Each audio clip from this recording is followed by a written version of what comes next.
생명의 샘가 이영훈 목사입니다. 샘가에서는 출애굽기서를 묵상하고 있죠. 오늘은 13번째 시간입니다. 6장 14절에서 27절까지 모세와 아론의 족보입니다. 본문은 모세와 아론의 족보를 소개하죠.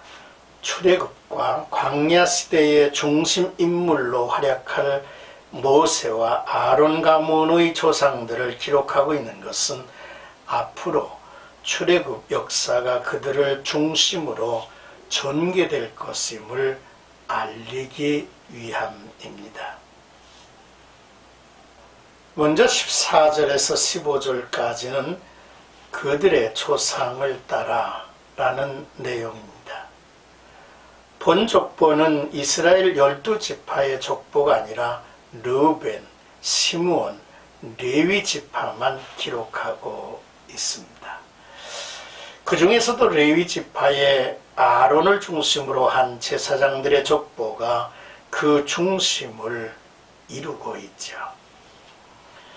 본문의 어른이란 단순히 연장자가 아니라 한 가문의 지도자, 즉 족장을 의미합니다. 르우벤과 시므온은 레위 지파를 소개하기 위한 징검다리 역할을 할 뿐이고, 목적은 레위 후손인 모세와 아론의 권위에 대한 그 당위성을 보여주고 있습니다. 르우벤 지파가 가장 먼저 기록된 것은 야곱의 아들 르우벤이 장자이면서 서모 빌하와 간통하여서 그 장자권을 상실하지만 모세와 아론을 중심으로 레위 지파를 소개하기 위해서 혈통의 서열에 따라서 족보가 기록된 것으로 봅니다. 시므온의 아들 중 사울은 이스라엘의 초대왕 사울이 아니라 시므온의 척 가나안 여인의 아들로 그와 그 후손이 바른 신앙을 가지고 있으므로 이스라엘 공동체의 족장으로 받아준 것으로 보입니다. 본문에서 갑자기 족보를 언급하고 있는 이유가 있을 것입니다. 그 첫째는 비록 절망 가운데 처한 이스라엘 민족의 현실이 암담하다 할지라도 하나님은 그들의 조상을 지금껏 후원해 오셨고 앞으로도 후원하실 것임을 암묵적으로 말씀하고자 하는 뜻이죠. 둘째, 이제 등장하여 이스라엘을 이끌 두 인물을 어떻게 예비해 오셨는지를 보임으로써 권위를 밝히고 그들을 이스라엘이 받아들이고 따르라는 뜻을 담고 있습니다. 셋째로 야곱의 12 아들의 근간을 밝히므로 이스라엘은 하나의 운명 공동체, 신앙 공동체임을 보이신 것으로 여겨지죠. 이제 16절에서 25절까지는 레위 아들들이 소개됩니다. 레위의 아들들은 게르손, 고핫, 무라리입니다. 둘째 고핫의 아들 아므람은 모세와 아론의 아버지이며 게르손은 레위의 장남입니다. 그의 자손들은 출애굽 후 광야에 머물 때에 회막에서 성막과 장막에 관련된 일을 맡았고 성막의 기구들을 메어 날랐습니다. 고핫은 레윗의 둘째 아들입니다. 그의 자손들은 회막 안 지성물에 대한 일을 맡았고 이를 메고 날랐습니다. 고핫의 아들은 모두 4명이었지만 헤브론이 족보에서 생략된 것은 출애굽과 광야 생활에서 별다른 주목을 받지 못했기 때문이죠. 무라리는 레위의 셋째 아들로 막내입니다. 이들은 성막의 부속품에 대한 일을 맡았고 메고 날랐습니다. 레위 족속은 가나안 정복 후 12성읍을 차지한 것으로 소개되고 있죠.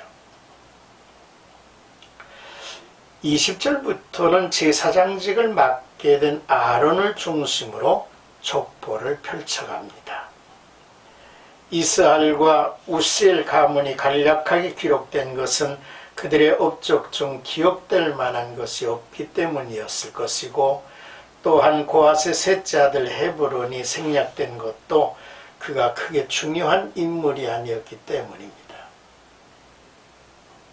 그러나 아론은 유다 지파의 족장인 암미 나답의 딸 나손을 아내로 맞이하여 나답, 아비우, 엘르아살과 이다말을 낳았다 했습니다. 나답과 아비우가 죽은 후에 엘르아살과 이다말이 제사장 직분을 행하였으며, 엘르아살이 죽은 후에 비느하스가 제사장이 되었죠. 이 부분에서 특이한 사항은 성경의 족보에서 거의 찾아보기 힘든 여인들이 소개되고 있다는 것입니다. 특별히 모친 요에벳까지 기록한 것은 제사장 가족들까지 밝힘으로써 그 가족의 성결한 혈통을 밝히고 그 가문의 중요성을 고조시킨 거죠. 그래서 아론이라고 하는 인물이 이스라엘의 영적 지도자로 세움을 받게 되는 것입니다. 반면에 모세는 혈통을 자세히 밝히지 않고 있습니다. 아마도 모세의 신적 권위와 지도자적 위임은 그 자신에게만 한정되어 있기 때문이 아닌가 여겨집니다. 자, 이제 26절에서 27절까지는 아론과 모세가 받은 명령과 행할 일입니다. 이스라엘 자손을 그들의 군대대로 애굽 땅에서 인도하라 하신 여호와의 명령을 받은 자는 아론과 모세요. 애굽 왕 바로에게 이스라엘 자손을 애굽에서 내보내라 말한 사람도 이 모세와 아론이었더라 라고 했습니다. 족보를 끝내는 결론으로 내용의 반복이죠.